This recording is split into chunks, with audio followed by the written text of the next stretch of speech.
Hello बच्चों, let's read the question. So the question here is charge flowing in a conductor changes with time as qt is equals to alpha t minus beta t square plus gamma tq, where alpha and beta and gamma are the constants.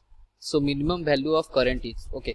तो क्या पूछ रहा है, हमारे पास जो charge है वो दिया गया है, इस एक्सप्रेशन से ऊपर बिलोंग करता है, तो हमें पूछ रहा है कि मिनिमम वैल्यू ऑफ करंट कितना होगा.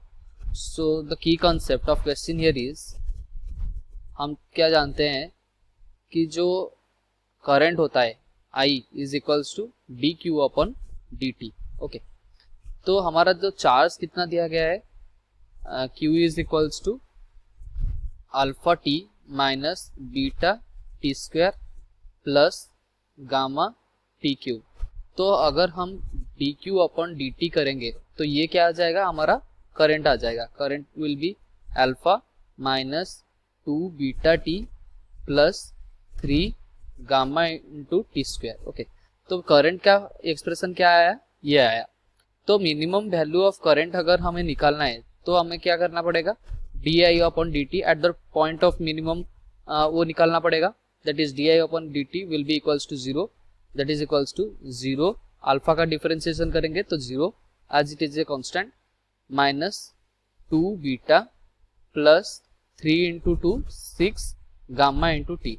तो ये हमारा मिनिमम एक्सप्रेशन आ गया जब करंट जीरो होगा. ओके, इसका मतलब कि इस टाइम में जीरो हो रहा है. That is t is equals to 2 beta upon 6 gamma. ये जो टाइम है इसका मतलब कितना हो गया, बीटा अपॉन 3 गामा पे t equals to beta upon 3 gamma में करंट जीरो हो रहा है. Okay, so sorry, current minimum value हो रहा है.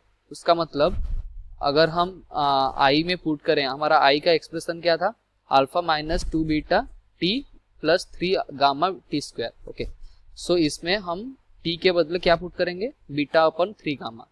तो 2 beta whole into beta upon 3 gamma plus 3 gamma into t square. That is beta square upon 9 gamma square. Okay, तो अगर हम इसको हम सॉल्व करेंगे तो हमारा क्या आ जाएगा, alpha minus beta square upon 3 gamma.